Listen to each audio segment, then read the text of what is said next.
Mahayuti alliance के जो मुख्यमंत्री थे एकनाथ शिंदे जी, उन्होंने गुस्ताखी रसूल का समर्थन करते हुए कहा था कि अगर कोई भी उसकी मदद करेगा तो उसके हाथ पांव एक कर दिए जाएंगे, बराबर कर दिए जाएंगे। तो आप सल्लल्लाहु अलैहि वसल्लम की शान में गुस्ताखी हुई है उस युवती की तरफ से, उसको कैसे देखेंगे?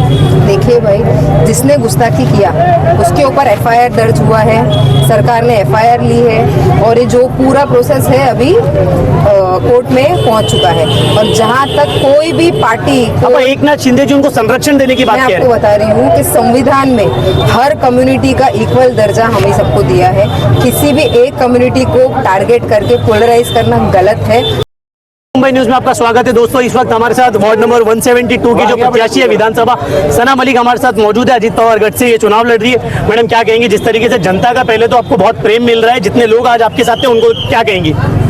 भाई, हम पिछले 5 साल से लोगों के साथ जुड़े हुए हैं और मैंने स्वतः इस अणुशक्ति नगर क्षेत्र में गली गली में और पहाड़ बोल सकते हैं, समंदर के किनारे रहे, मैंने लोगों के साथ कंटिन्यूस संपर्क रखा है। कितनी भी परेशानी और कितनी भी कठिनाई है, कोई भी मुसीबत हमारे ऊपर आई है, हमने कभी लोगों का साथ नहीं छोड़ा है। और वही जो साथ रहा है हमने रखा है लोगों के साथ, आज वही साथ हमारे काम आ रहा है और वही लोग हमारे साथ आज पूरी ताकत से खड़े हैं। भाजपा के जो लीडर्स हैं वो लगातार नवाब मलिक साहब के ऊपर गंभीर आरोप लगा रहे हैं, तो दूसरी तरफ महायुति की तरफ से आप यहाँ पर उम्मीदवार है, ऐसा देखा जा रहा है। तो राष्ट्रवादी बनाम राष्ट्रवादी कंपटीशन है, उसको कैसे देखेंगे?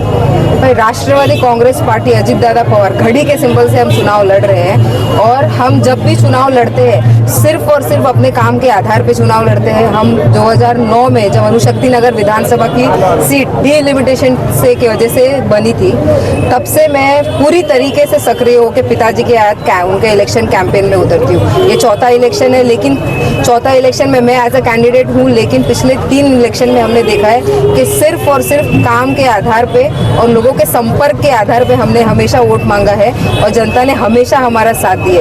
रही ये बीजेपी की या राष्ट्रवादी की या कोई भी झंडे की या कोई भी सिंबल की, हम सिर्फ और सिर्फ काम के आधार पे मांगते हैं और लोग हमें पूरा समर्थन सिर्फ और सिर्फ काम के आधार पे देते हैं। सना जी, जैसे देखा जा रहा है कि घड़ी जो है वो उनके अलायंस पार्टनर है भाजपा की, आपके सामने महायुति का कैंडिडेट जो है उसने अपना नॉमिनेशन वापस ले लिया, उसको कैसे देखेंगे? देखिए, मैं बहुत छोटी सी एक कार्यकर्ता थी, उसको अजीत दादा ने इतना सम्मान दिया और इतना भरोसा जताया कि उन्होंने मुझे टिकट दिया इधर अणुशक्ति नगर विधानसभा में लड़ने के लिए। और अभी जो मेरा फोकस है सिर्फ और सिर्फ अणुशक्ति नगर विधानसभा क्षेत्र में। अगर हमारे वरिष्ठ जो हमारे राष्ट्रीय अध्यक्ष है अजीत दादा पवार, हमारे जो स्टेट प्रेसिडेंट है सुनील तटकरे जी और प्रफुल्ल भाई पटेल जी जो हमारे नेता हैं, ये सभी जो हमारे बाकी के अलायंस पार्टनर्स हैं उनसे क्या बातचीत होती है उसकी जानकारी मुझे नहीं है। जब जानकारी होगी तब मैं जवाब दे सकती हूँ। अब इसके बारे में टिप्पणी करना मेरे लिए सही नहीं। महायुति अलायंस के जो मुख्यमंत्री थे एकनाथ शिंदे जी, उन्होंने गुस्ताखी रसूल का समर्थन करते हुए कहा था कि अगर कोई भी उसकी मदद करेगा तो उसके हाथ पांव एक कर दिए जाएंगे, बराबर कर दिए जाएंगे। तो आप सल्लल्लाहु अलैहि वसल्लम की शान में गुस्ताखी हुई है उस युवती की तरफ से, उसको कैसे देखेंगे? देखिए भाई, जिसने गुस्ताखी किया उसके ऊपर एफआईआर दर्ज हुआ है, सरकार ने एफआईआर ली है और ये जो पूरा प्रोसेस है अभी कोर्ट में पहुंच चुका है। और जहां तक कोई भी पार्टी एकनाथ शिंदे जी उनको संरक्षण देने की बात मैं कह आपको रहे हैं। बता रही हूँ कि संविधान में हर कम्युनिटी का इक्वल दर्जा हमें सबको दिया है। किसी भी एक कम्युनिटी को टारगेट करके पोलराइज करना गलत है। हम कभी भी उसका समर्थन नहीं करते और हमारा पूरा निषेध हमेशा से रहा था, आज भी है। जो अप लेवल की लीडरशिप बोल रही है कि वो बीमारी का बहाना करके बाहर आए थे और आज जो है वो इलेक्शन लड़ रहे हैं, तो नवाब मलिक साहब की पहला तो आपके परिवार में जो इस वक्त चल रहा है उसके लिए हमारा सारा लोगों की दुआएं आपके साथ है, लेकिन इसके बावजूद महायुति से लड़ना उसको कैसे देखते हैं? और अबू हाशिम आजमी के सामने जो नवाब मलिक साहब लड़ रहे हैं उसको कैसे देखते हैं? देखिए, अबू हाशिम आजमी के बारे में बताना चाहूंगी तो आज तक मैंने उनके बारे में कभी टिप्पणी नहीं की, लेकिन जिस तरीके से कोई जो गुजर गया है जो हमारे बीच नहीं रहा उसके बारे में टिप्पणियां करना जाए तो उनका दर्शाता है कि उनका अगर बैकग्राउंड कैसा है या उनका सोच कैसी है। इतनी गिरी हुई सोच तो हम किसी के लिए नहीं रखते। अगर ऐसा कोई सिचुएशन किसी के भी घर में आए या किसी के भी साथ आए तो हम दुश्मन को भी वो सिचुएशन पे लाके नहीं खड़ा करते कि जिस सिचुएशन में अबू हाशिम आजमी ने जो टिप्पणियां की है। और रही साथ बाकी के लोगों की, मैं बोलना चाहूंगी कि ये पूरा मामला जो है बेबुनियाद है और ये सारे एलिगेशंस है, आज तक प्रूव नहीं हुआ। अभी भी मैटर सब जुडाइज है। जब कोर्ट का निकाल आएगा तो दूध का दूध पानी का पानी हो जाएगा। कौन किसके ऊपर इल्जाम लगा रहा है, ओपोनेंट्स है या साथ वाले हैं। महाराष्ट्र की सरकार, महाराष्ट्र की जो स्टेट है आज में ऐसा है कि कब कौन किसके साथ है और किधर कौन जा रहा है कुछ नहीं बोल सकते। आज के टाइम पे हम इलेक्शन का टाइम चल रहा है, हम पूरी तरीके से अणुशक्ति नगर विधानसभा में ध्यान दे रहे हैं, पूरी ताकत लगा रहे हैं। हमारे जो 5 साल के किए हुए काम है हम लोगों के बीच में उतर रहे हैं और हमें पूरी तरीके से भरोसा है कि 20 तारीख को लोग घड़ी का बटन दबाएंगे और 23 तारीख को हम विजय होकर बाहर आएंगे। सिन्हा जी, एक आखिरी सवाल, जिस तरीके से अगर आप और नवाब मलिक साहब इलेक्शन जीत कर जाते हो अजीत पवार गढ़ से और आप संसद में भवन के अंदर किसी माइनॉरिटीज के मुद्दे को उठाओगे, तो आपको क्या लगता है कि महायुति के बाकी के मेंबर्स आपको सपोर्ट करेंगे?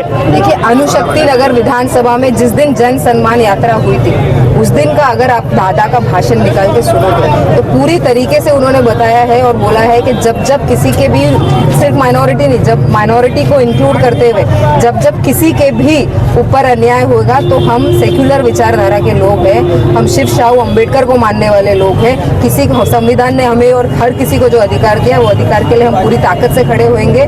और सिर्फ मेरे और मेरे पिताजी की बात नहीं, इधर अजीत दादा ने पूरे भरी महफिल में, न्यूज में हो जाए, कहीं भी देख लीजिए, पूरी ताकत से उन्होंने बोला है और बार बार बोलते रहे। यहाँ तक उन्होंने, आपने जो पहले मुद्दा छेड़ा उसके ऊपर भी बोला है।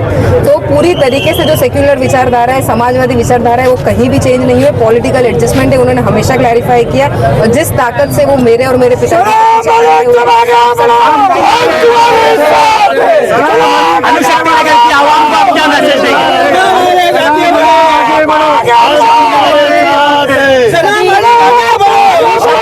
सभी रहीवासी को